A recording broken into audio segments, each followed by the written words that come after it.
તો hello friends, નમસ્તે, જય હિન્દ. હું છું ભૂપેન્દ્ર ગોસ્વામી. આવી ગયો છું તમારી સમક્ષ આજે એક નવો વિડીયો લઈને. તો ઘણા બધા છે આપણા મિત્રોના છે કમેન્ટ આવી રહ્યા હતા, તો એટલી બધી કમેન્ટ્સને એક સાથે જવાબ આપવા તો મુશ્કેલ છે. તો મેં એવું વિચાર્યું કે ચાલો આપણે છે કમેન્ટની જવાબ છે વિડીયો બનાવીને આપી દઈએ. જે મેઇન કમેન્ટ્સ હોય એ આપણે લઈ લઈએ અને એના ઉપર આપણે વિડીયો બનાવીને જવાબ આપી દઈએ, જેથી સ્પષ્ટ રીતે છે તમને પણ વાત સમજાઈ જાય. કારણ કે કમેન્ટ સેક્શનની અંદર આટલી મોટી વાત લખવી છે કમેન્ટ્સમાં ખૂબ લાંબી થઈ જતી હોય છે અને એમાં બરાબર સમજાતું પણ ના હોય છે. એટલા માટે આપણે વિચાર્યું કે ચાલો એક વિડીયો જ બનાવી દઈએ. તો આજનો પહેલો પ્રશ્ન છે, એક ભાઈ પૂછે છે કે 114.25 કેમ થશે સાહેબ? ઓબીસી મેલમાં છે, એમના 114.25 માર્ક્સ થાય છે અને કહે છે કે વર્દી સીવડાવવા આપી દઉં કે વેઇટ કરું. તો ભાઈ છે તમે છે તમારું કન્ફર્મ સમજો. તમારું છે બેલ્ટનું કલર ભલે બદલાઈ જશે પણ તમને છે એક નોકરી છે ચોક્કસથી મળી જવાની છે. આ 100% તમે લખીને લઈ લો. તો ભાઈ તમને વર્દી સીવડાવવાની હોય તો તમે સીવડાવી દો. બેલ્ટનો કલર છે હજુ ચૂઝ નહીં કરતા. બેલ્ટનું કલર છે જે તમારું ફાઇનલ મેરિટમાં નામ આવશે એના પછી તમે આપી શકો છો, પણ તમારી એક પોસ્ટ છે એ જરૂરથી કન્ફર્મ સમજો. એક ભાઈ કમેન્ટમાં કહે છે, લે ભાઈ સુઈ જાને, તું ફેમસ નથી થવાનો. તો ભાઈ આપણે યુટ્યુબ પર છે ફેમસ થવા આવ્યા પણ નથી. આવા વિડીયો આપણે ફેમસ થવા માટે નથી બનાવતા, પણ મને સારું લાગે છે એટલા માટે. આપણી પાસે જેટલી નોલેજ છે એ આપણે બધા વિદ્યાર્થીઓ મિત્રો છે, આપણા ઉમેદવારો, એમને આપણે શેર કરીએ છીએ.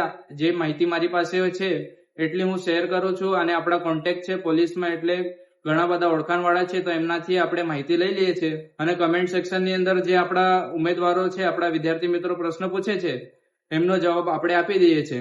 એક ભાઈનો કમેન્ટ છે, એલઆરડીમાં 105.25 ઈડબ્લ્યુએસ મેલ, શું લાગે સર, પ્લીઝ રિપ્લાય. તો 105.25 છે તમારે ઈડબ્લ્યુએસ ની માર્ક્સ થતા હોય તો તમારે 90% ભાઈ પૂરા ચાન્સ છે. 90% તમારા ચાન્સ છે કે તમે છે એક જોબ ઉપર એસઆરપીએફ કે જેલ સિપાહી કોઈ પણ એક જોબની ઉપર તમે જરૂરથી લાગી જશો અને તમને એક પોસ્ટ મળવાના 90% ની ઉપર ચાન્સ છે ભાઈ. ભરતી બોર્ડની ભૂલ છે એટલે ખોટું છે, એનો વિરોધ તો થવાનો જ છે. તો આ ભાઈની વાત 100% સાચી છે. કારણ કે છે વારે ઘડી છે એ ભરતી બોર્ડ ભૂલ કરે છે અને એનું પરિણામ છે એ બધા ઉમેદવારોને આપણા જે તૈયારી કરે છે, જે એટલી મહેનતથી વર્ષોથી બધું કામ ધંધો છોડીને છે એક આસમાં તૈયારી કરે છે કે એ લોકોને નોકરી મળી જશે, તો ભરતી બોર્ડની આવી નાની મોટી ભૂલથી ઘણા બધા ઉમેદવારોના છે મોટા સપના છે તૂટી જાય છે. તો આ તો ભરતી બોર્ડની જ ભૂલ છે, કારણ કે એ જ આવી નાની અમથી ગલતીઓ કરે છે અને એનો પરિણામ છે એ બધા ઉમેદવારોને ભોગવવો પડે છે. ઓનલી વ્યૂઝ માટે પોતા પહેલા સારા માર્ક્સ લાવો, પછી સલાહ દો બીજાને. તો ભાઈ આપણે સારા જ માર્ક્સ છે આવા પેપરની અંદર, ક્લાસ 3 ના આવા પેપરની અંદર આપણે જો 100, 108 માર્ક્સ કે 110 માર્ક્સ લઈને આવતા હોય તો એ સારા માર્ક્સ કહેવાય. વિદ્યાર્થી મિત્રો, મારા મત મુજબ તો એ ખૂબ સારા માર્ક્સ છે. તમારી મહેનત પણ સારી છે. હવે કોઈકને એટલા માર્ક્સ સારા ના લાગતા હોય તો હવે એમના મત મુજબ છે, એ લોકો વધારે સારા લેવલની તૈયારી કરતા હશે. અને મારા મત મુજબ તો ભાઈ તમને જો આટલા માર્ક્સ ઓછા લાગતા હોય તો તમે છે હજુ હાઈ લેવલની ક્લાસ 1-2 લેવલની પરીક્ષાની તમે તૈયારી કરો. કોન્સ્ટેબલ ક્લાસ 3 ની જગ્યા છે એ અમારા માટે તમે ખાલી રહેવા દો.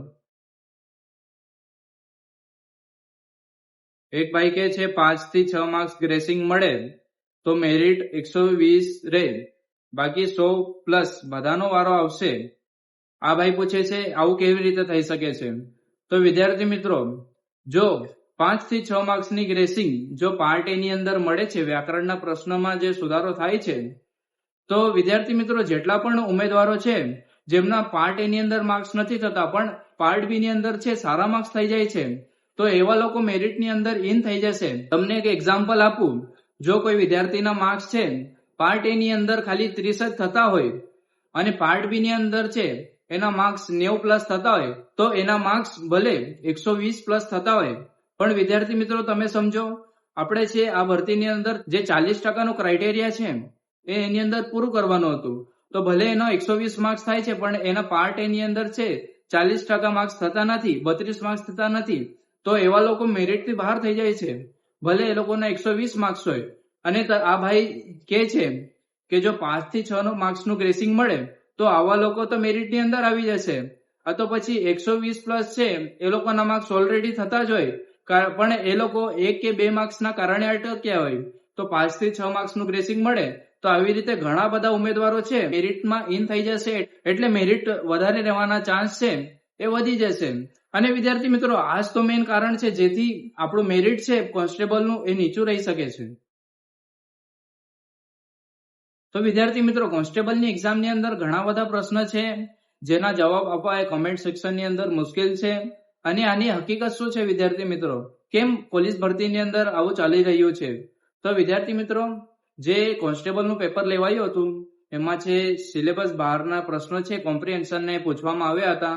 તો એમાં છે કેટલાક એવા ઉમેદવારો છે જેમના માર્ક્સ નથી થતા અને એ લોકો ગુજરાતી કોમ્પ્રિહેન્શનના જે પ્રશ્ન પૂછાયા હતા વ્યાકરણના એનો વિરોધ કરે છે, કારણ કે એ લોકોના માર્ક્સ છે ક્વોલિફાય થતા નથી અને એ લોકોને એવું માનવું છે કે એ લોકોના વ્યાકરણના કારણે માર્ક્સ ક્વોલિફાઈંગ થતા નથી. અને બીજી બાજુ એવા પણ લોકો છે કે જેઓના માર્ક્સ છે પાર્ટ એ ની અંદર થઈ જતા છે અને એ લોકો જેમ તેમ કરીને છે એ ક્વોલિફાય થઈ જાય છે અને એ લોકોના થોડાક સારા માર્ક્સ થઈ જાય છે, એ લોકોના બંને પાર્ટમાં પાસિંગ માર્ક્સ આવી જાય છે. તો વિદ્યાર્થી મિત્રો, આવા લોકો પણ વિરોધ કરે છે કે જે કોન્સ્ટેબલની અંદર પાર્ટ એ ની અંદર છે પ્રશ્ન વ્યાકરણના પૂછાયા હતા એ રદ થવા જોઈએ નહીં. તો આની અંદર છે આપણે કોઈને ખોટું ના કહી શકીએ વિદ્યાર્થી મિત્રો, કારણ કે બધાના પર્સપેક્ટિવ અલગ અલગ હોય છે અને આપણે આવી સિચ્યુએશનની અંદર કોઈને આપણે ખોટું ના કહી શકીએ. તો એટલે વિદ્યાર્થી મિત્રો, ભરતી બોર્ડ શું નિર્ણય લે છે છેલ્લે સુધીમાં એના માટે આપણે વેટ કરવું પડશે અને ડીવી લિસ્ટ આવશે એના પછી આપણને બધું ખબર પડશે.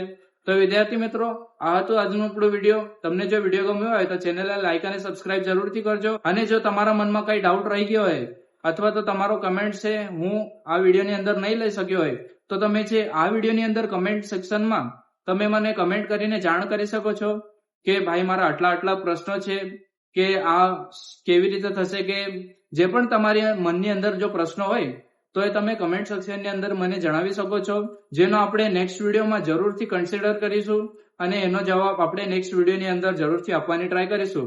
તો વિદ્યાર્થી મિત્રો, જો તમને વિડીયો સારું લાગ્યો હોય તો ચેનલને લાઈક અને સબસ્ક્રાઇબ જરૂરથી કરી લેજો. અને જે પણ તમારા ઉમેદવારો વિદ્યાર્થી મિત્રો હશે, જે તમારા મિત્રો હશે જે તૈયારી કરતા હશે, તો એમને પણ આ વિડીયો શેર કરજો, જેથી કરીને એમના મનમાં પણ કોઈ ડાઉટ હોય તો એ પણ ક્લિયર થઈ જાય. તો વિદ્યાર્થી મિત્રો, આ તો આજનો વિડીયો. આપણે મળીશું નેક્સ્ટ વિડીયોમાં. જય હિન્દ.